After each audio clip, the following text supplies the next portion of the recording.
10h48, hora de conversarmos com Bruno Silva. Bruno, um bom dia para você.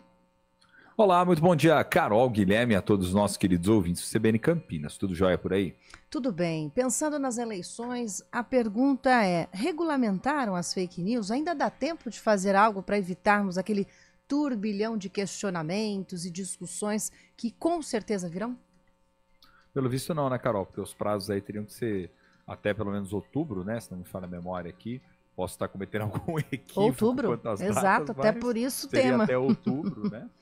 Seria até outubro aí as modificações, e não temos, aí não temos, e você veja, esse é um assunto extremamente importante, né, Carol? Até porque, vamos nos lembrar, quando foi nas últimas eleições de 2018, lá atrás, nas últimas de 2018, a gente já teve uma série de problemas relacionados a isso, várias empresas de tecnologia tiveram que ser convocadas ali para o TSE, principalmente em função da lógica, né, de compartilhamento de informações falsas, de fake news, e a velocidade com que os candidatos e as campanhas vinham utilizando daquilo. Passou alguns anos, 2020, eleições municipais, também veio numa intensidade ainda forte. A pandemia da Covid-19 mostrou o quanto esse compartilhamento de informações pode ser maléfico para a sociedade como um todo, também passou despercebido do olhar do ponto de vista dos legisladores, tentaram, até ensaiaram um projeto, um debate, algo nesse sentido, mas no final das contas, quem interferiu, e que foi o que valeu também nas últimas, essas sim, eleições nacionais de 2022, foi o posicionamento por parte da Justiça. Então é um assunto que ele tem passado a largo do Poder Legislativo, do debate mais sério sobre ele, né, Carol?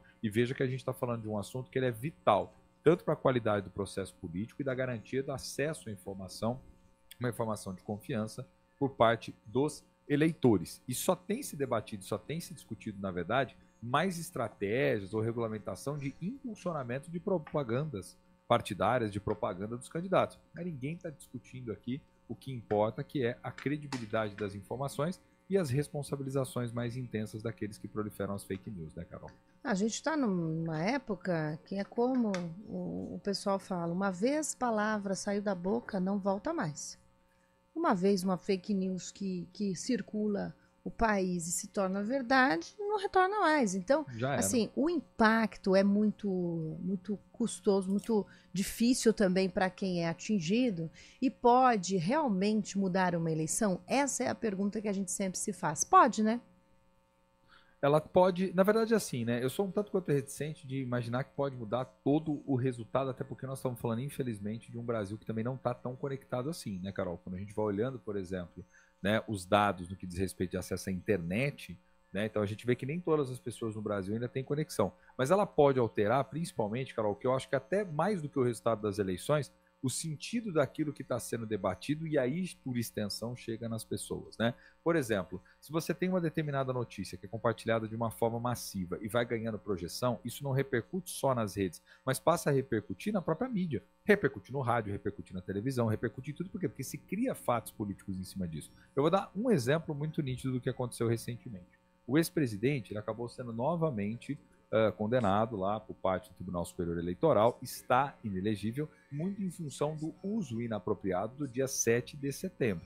Não tardou muito da decisão do TSE sobre isso, comprovando-se, mostrando os fatos, aquilo que realmente foi feito no dia 7 de setembro de 2022, né, que na verdade foi quase uma campanha eleitoral antecipada. O que acabou acontecendo? As redes já estavam fervilhando de discussão, principalmente as redes, né, se posicionando ali favorável, enfim, ao ex-presidente, justamente compartilhando informações de que estavam deturpando, que na verdade aquilo era um ato patriótico, que não tinha nada a ver com um ato de campanha. Para quê? Para tentar criar desinformação, tentar deturpar a realidade e construir uma versão sobre os fatos. Então a gente está mergulhado cada vez mais naquela que é a chamada sociedade da pós-verdade, né, Carol? Você tem os fatos, você tem a veracidade dos fatos e você tem depois as narrativas que são construídas sobre os fatos, a fim de que essas narrativas atendam a determinados interesses políticos. É aquela história, quanto mais você fica repetindo uma mesma história, pode ser que essa história, que nem guarda relação com a verdade, se torne verdade absoluta para as pessoas, né? Então, infelizmente, isso tem método, né? Não é algo que está sendo inventado. Tem método e muitos dos políticos surfam nessa onda, né, Carol?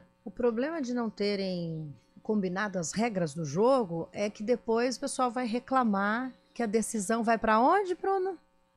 Vai para o Supremo, vai para o Judiciário, vai para o TSE e eles vão regulamentar. Por exemplo, nas próximas eleições, gente, não vamos ter ilusão. Nas próximas eleições de vereador e prefeito do ano que vem, o Tribunal Superior vai editar uma nova resolução determinando como vai funcionar a fiscalização de sites, como que vai funcionar a questão das penalidades eventualmente aplicadas àqueles que fizerem compartilhamento de notícia falsa. No projeto, vamos lembrar, no projeto que foi engavetado lá em Brasília, da reforma política, porque não deu tempo. A galera queria fazer a aprovação a toque de caixa, mas não deu tempo justamente por conta do prazo, né, das mudanças passarem a valer para as próximas eleições. Uma das coisas que eles queriam era justamente o quê, Carol? Aliviar a responsabilidade daqueles que eventualmente compartilhassem informações desse tipo pela internet. Estava lá nas entrelinhas, mas quem foi lá, sentou, leu, prestou atenção nessas propostas, né? Infelizmente, como a galera tenta fazer as coisas num ritmo muito acelerado, muita informação vai passando despercebida. Sim. Felizmente que não prosperou. Felizmente que não foi adiante projetos, senão o caos era maior. Mas como você também deixou um vazio, ninguém decidiu, o judiciário vai entrar na jogada. E depois não adianta parlamentar e reclamar. Exatamente, Bruno. Eu queria perguntar isso. Se é proposital esse vácuo, esse vazio, até porque para eles não se comprometerem, para até talvez fazer uso desse artifício, se for o caso de, entre aspas, necessidade, né? Às vezes você está muito atrás das pesquisas, aí solta uma fake news ali para complicar seu adversário. Tem isso, na sua opinião?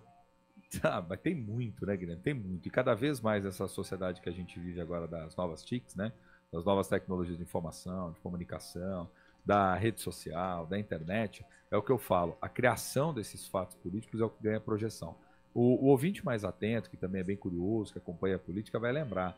Nas últimas eleições, nós já tivemos uma presença muito grande da internet, também nos meios mais tradicionais, na construção das campanhas eleitorais. E essa é uma tendência que deve ser trazida também para as próximas eleições municipais de vereadores e prefeitos. Vamos pegar só Campinas como exemplo. Quanto que a gente já não comentou aqui que os próprios políticos, de alguma forma, estão tentando se movimentar, aqueles que se colocaram na condição de pré-candidatos, tentando mais visualizações, mais likes, ocupando algum espaço das redes sociais. Lógico, não fazendo campanha ainda de maneira tão direta, né? Mas até essa brecha que foi aberta na legislação, chamada de pré-candidatura, abriu, na verdade, um baita de um espaço para que os políticos já começassem ou a tacar pedra, ou a defender os seus projetos, ou a criar ali as imagens, né, mais rápidas, né, os stories, os reels, enfim, e por aí vai, para tentar justamente o quê?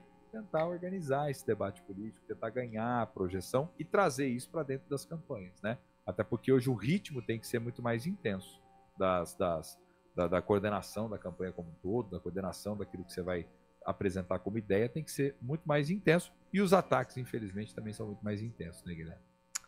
Tem ouvinte escrevendo aqui pra gente, o Rafael Lopes comentou aqui, Bruno, fake news tem origem, então é intencional, tem que ser criminalizada. Escreveu aqui o nosso ouvinte, que aproveitou para dizer abraço, querido Rafael, tá certíssimo. Não é? Tem que ser criminalizada, porque se tem intenção... Aliás, o pessoal até patrocina, né, então... Ele escreveu também o seguinte, olha, escuto o CBN, porque acredito na imparcialidade das notícias. Obrigada, Rafael. Opa, coisa boa. E esse espaço aqui é para isso mesmo, para a gente refletir, bater um papo e até discordar se for o caso, né, Bruno? Sim, e outra, eu dei o exemplo há pouco do ex-presidente, mas engana quem acha também que o atual mandatário e muitas das campanhas também não fazem a mesma coisa, porque fazem também, viu? Fizeram nas últimas eleições... Né? Então, assim, nesse sentido, infelizmente, político é tudo farinha do mesmo saco, viu, Carol? Quando quer pegar e aproveitar de uma brecha, ocupar um espaço, deturpar um pouco ali o fato, né? Felizmente, você sabe que um dos instrumentos que eu mais gosto, que acontece sempre em debates ou nessas discussões, é quando vem as checagens, né, das informações em tempo real, que já vai mostrando ali, graças a veículos de comunicação que são comprometidos com a veracidade dos fatos, que fazem essas filtragens, já vão divulgando ali em tempo real dados que são superestimados ou subestimados, informações que às vezes não guardam uma total veracidade com o que elas foram, tudo para tentar inflamar o discurso político. É da política a parte do discurso, é da política a questão da construção de narrativas. O que não pode ser da política para os cidadãos é a mentira como um fato. Né? Esse é o problema. Com esta frase de efeito, terminamos o cafezinho de hoje, deixamos mais uma xícara reservada para amanhã aqui, Bruno. Combinadíssimo, Carol. Um grande abraço para você, para o Guilherme, para todos os nossos queridos ouvintes aí. E continuem participando, é sempre uma alegria poder receber o feedback dos ouvintes aí também, gente. Valeu. Valeu. Agora a gente tem informações sobre o número de pessoas com deficiência aqui no estado de São Paulo. São 3 milhões